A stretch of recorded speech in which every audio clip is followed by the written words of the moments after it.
Selamat datang pemirsa, Pasuruan Info hadir di pekan libur Anda bersama dengan pembawa acara yang akan memberikan berita-berita top 5 minggu ini. Dari truk trailer angkut motor tabrak media jalan di kota Pasuruan hingga rumah di Pasarpan ambrol ke sungai, mobil dan 2 motor turut nyemplung. Inilah berita-berita yang akan kami sajikan.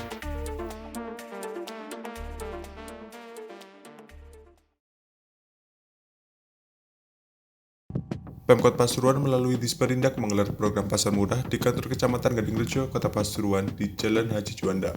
Pasar Murah dilaksanakan untuk menstabilkan daya beli, khususnya bagi masyarakat kurang mampu di tengah-tengah kenaikan harga sejumlah bahan kebutuhan pokok di Kota Pasuruan. Kepala Disperindak Kota Pasuruan, Yanuar Afriansyah, Senin 21 November menyampaikan, dalam pasar murah tersebut Disperindak menyiapkan ribuan paket sembako yang sudah disubsidi. Terinci, paket sembako itu terdiri dari beras 3 kg, gula 1 kg, minyak goreng 1 liter, serta 5 mie bungkus. Harga asli sembako mencapai Rp60.000. Namun, karena subsidi dijual Rp25.000, ada 6.000 masyarakat kurang mampu yang menjadi sasaran pemerintah. Kriteria bagi masyarakat penghasilannya di bawah Rp600.000, proses pendistribusiannya dilakukan di tiap 34 kelurahan di Kota Pasuruan selama 3 hari, mulai tanggal 21 hingga 24 November.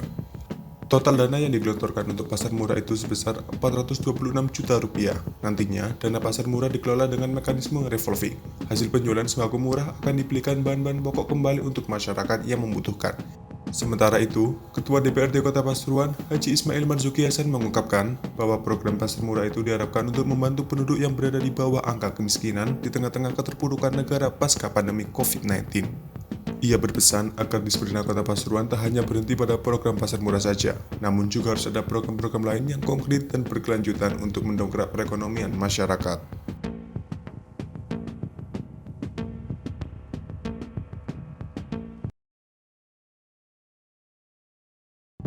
Sebuah truk trailer bermuatan sepeda motor menabrak semedian Jalan Jenderal Ahmad Yani, Kecamatan Gadingrejo, Kota Pasuruan pada Selasa 22 November pagi. Akibatnya, jalur pantura tersebut sempat mengalami kemacetan panjang. Kanit Laka Lantas Polres Pasuruan Kota, Ibda Helga mengatakan, peristiwa ini terjadi sekitar pukul 5.30 pagi. Mulanya, truk trailer bernopol B9287 SEI melaju dari arah barat menuju timur. Sesampainya di Jalan Ahmad Yani, tepat di depan kebun pring, truk trailer yang muatan puluhan sepeda motor tersebut hilang kendali. Diduga, sopir mengemudi dalam kondisi mengantuk, hingga akhirnya truk berbelok ke arah kanan dan menabrak pembatas jalan. Moncong truk berada di seberang jalan menjebol median, sedangkan bodi truk melintang sehingga menghambat arus lalu lintas. Terjadi kemacetan panjang dari arah Surabaya Banyuwangi ataupun sebaliknya. Sementara itu, Mas Nudin, salah satu warga mengatakan kecelakaan itu menyebabkan pembatas jalan rusak. Nampak juga, petugas kepolisian dan Dinas Perhubungan Kota Pasuruan sedang mengatur lalu lintas dan melakukan evakuasi truk trailer tersebut.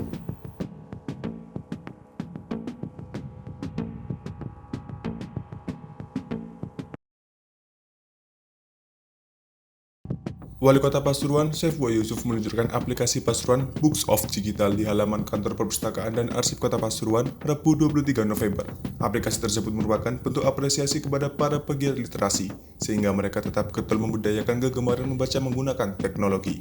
Dalam sambutannya, mantan Wakil Gubernur Jawa Timur itu memuji kantor perpustakaan yang menurutnya sudah jauh lebih bersih daripada sebelumnya. Ia juga memuji kondisi dan suasana gedung perpustakaan dan arsip yang jauh lebih baik daripada sebelumnya. Ia berharap dengan suasana perpustakaan yang bersih dan nyaman, pengunjung bisa lebih kerasan. Dengan demikian, hal itu akan seiring dengan meningkatnya literasi di Kota Pasuruan. Ia mendorong pengelola perpustakaan juga menyesuaikan diri dengan perkembangan zaman, yakni menerapkan teknologi. Gus Ipul juga meminta Dinas Perpustakaan dan Arsip berkolaborasi dengan perangkat daerah lainnya. Dalam acara itu, Gus Ipul juga menyerahkan hadiah bagi sekolah yang berprestasi.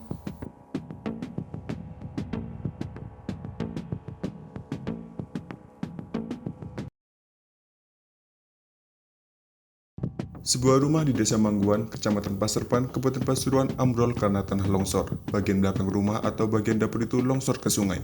Selain itu, satu unit Toyota Avanza serta motor Honda Vario dan motor Yamaha Jupiter turut terhempas ke dasar sungai. Peristiwa itu terjadi saat hujan lebat mengguyur kawasan Pasarpan, Kamis 24 November pukul 2.30 siang. Debit air di Sungai Mangguan pun meningkat. Tiba-tiba rumah Ali Yazid yang berada dekat sungai itu ambrol. Ali Torik, anak pemilik rumah, mengatakan tidak ada korban jiwa dalam peristiwa tersebut. Hanya satu mobil Avanza, motor Vario, dan Jupiter yang ikut dalam ambrolan tanah tersebut. Setelah debit air sungai mulai turun, sejumlah warga membantu keluarga itu untuk mengevakuasi kendaraan yang jatuh ke sungai.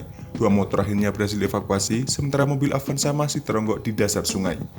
Kades Mangguan, Nasor, menyatakan bahwa peningkatan debit sungai itulah yang menyebabkan tanah sungai longsor, berimbas pada bangunan yang ada di atasnya yang turut ambrol. Hingga pukul 8:30 malam, mobil Avanza yang jatuh ke sungai belum berhasil dievakuasi.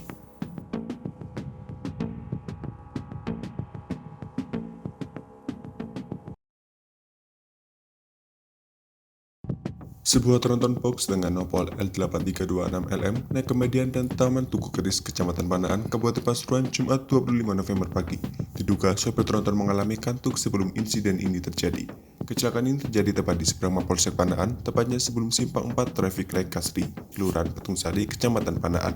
Kontan saja, kejadian tersebut menjadi pusat perhatian para pengguna jalan yang melintas. Informasi yang dihimpun, kecelakaan berlangsung sekitar pukul 4 pagi. Tronton box yang dikemudikan Wiji Santoso, 48 tahun, asal Kecamatan Prambon, Kabupaten Sidoarjo ini memuat karton. Mulanya, dari Mojosari, Kabupaten Mojokerto, tronton hendak mengirim barang menuju pabrik di Kecamatan Kejayan, Kabupaten Pasuruan. Tidak ada korban jiwa dalam kejadian ini. Sopir dan kernetnya selamat. Kecelakaan hanya menyebabkan kerugian material, termasuk taman dan median di TKP. Meski begitu, proses evakuasi memakan waktu. Pagi hari tronton berhasil dikeluarkan dari taman dengan ditarik tronton box jenis serupa.